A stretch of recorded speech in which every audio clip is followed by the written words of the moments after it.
माँ बनना एक खूबसूरत एहसास होता है।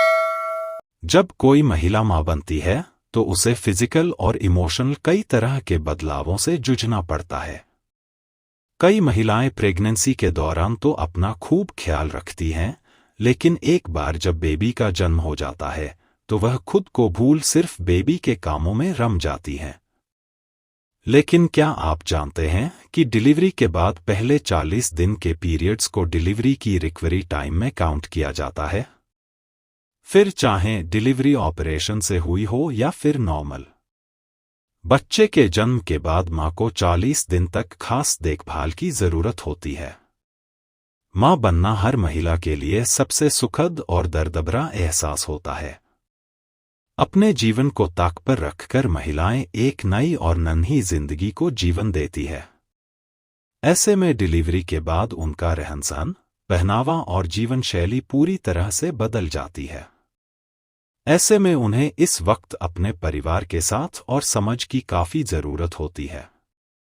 वैसे तो हर मां अपने बच्चे को लेकर काफी भावात्मक और संवेदनशील तरह से सोचती है, लेकिन फिर भी कुछ लोगों को ये समझ नहीं आता।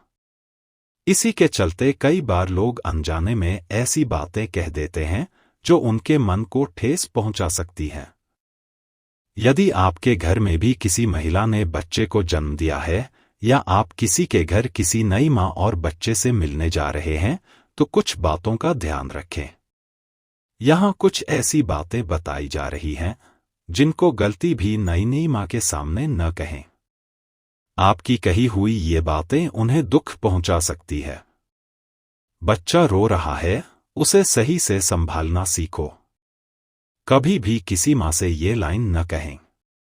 ऐसा अक्सर तब लोग कह देते हैं जब बच्चा रात के समय रोता है। आप भले ही ऐसा कहकर अपने मन को शांत कर लेते हैं, लेकिन ये बात सीधे महिला के मातृत्व क्षमता पर चोट करती है। बच्चे के रोने से सबसे ज्यादा परेशान उसकी मां ही होती है। ऐसे में इस समय उसका साथ दें, बच्चे को संभालने में गलती से भी उनकी आलोचना न करें। तुम्हें अभी तक बच्चा संभालना नहीं आया। बच्चे को नहलाने से लेकर उसे तैयार करने और सुलाने तक में हर महिला को काफी मशक्कत का सामना करना पड़ता है। कई बार महिलाओं को लंबे समय के बाद भी ये समझ नहीं आता कि बच्चे को कैसे संभालें, तो इस वक्त परिवार को उनका साथ देना चाहिए। ऐसा इसलिए क्योंकि हर मां की लर्निंग जर्नी अलग होती है। हर चीज को सीखने में समय लगता है। ऐसे में उनकी क्षमता पर सवाल उठाने की जगह उनका साथ दें। बच्चे को हमेशा गोद में नहीं रखो, इससे उसकी आदत खराब हो जाएगी। इस बात का हमेशा ध्यान रखें कि मां और बच्चे का स्पर्श बच्चे के लिए जुड़ाव और सुरक्षा का माध्यम होता है। ये किसी तरह की कोई बुरी आदत नहीं है। इसलिए कभी भी किसी मां से न कहे कि बच्चे को हर समय गोद में न लें। मां की गोद में ही बच्चा सबसे ज्यादा ही सुरक्षित महसूस करता है। इससे बच्चा सुकून से सोता है। तुम्हें तो बस बच्चे का ध्यान रखना है, इतना कैसे थक जाती हो। इस बात का हमेशा ध्यान रखें कि मां बनने के बाद हर महिला के लिए बच्चे का ध्यान रखना एक तरह की फुल टाइम जॉब भी हो जाता है और ये उनका फर्ज भी है। छोटे बच्चे तो रात रात भर रोते भी हैं। ऐसे में नई मां रात से समय सो भी नहीं पाती। ऐसे में ये कहना कि तुम्हें तो बस बच्चे का ध्यान रखना है, इतना कैसे थक जाती हो, ये उन्हें हर्ट कर सकता है। शुरुआती दिनों में तो हर मां को अपने लिए आधे घंटे का समय तक नहीं मिल पाता है। तुम पहले जैसी बिल्कुल नहीं रही।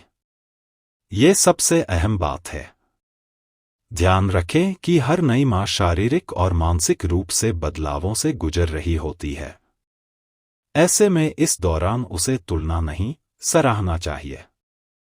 तो यदि डिलीवरी के बाद किसी महिला के शरीर में बदलाव आया है, जो कि बेहद स्वाभाविक है, तो उस पर कमेंट न करें। बल्कि इस समय उसे समझाएं कि ये काफी आम और सामान्य बात है, इसमें घबराने और परेशान होने की बिल्कुल जरूरत नहीं है। भक्तों, उम्मीद है आपको वीडियो अच्छी लगी होगी। अगर हाँ तो वीडियो को लाइक कीजिए, शेयर कीजिए और ट्रेंडिंग जीके कॉर्नर को सब्सक्राइब करना मत भूलिएगा। और साथ ही इस वीडियो से कोई भी सवाल है तो आप कमेंट बॉक्स में ज़रूर लिखें और कमेंट बॉक्स में सच्चे दिल से हर हर महादेव अवश्य लिखें। आपने अभी तक वीडियो को लाइक नहीं किया तो लाइक अवश्य करें। आपका एक लाइक हमारे लिए बहुत ही महत्वपूर्ण है।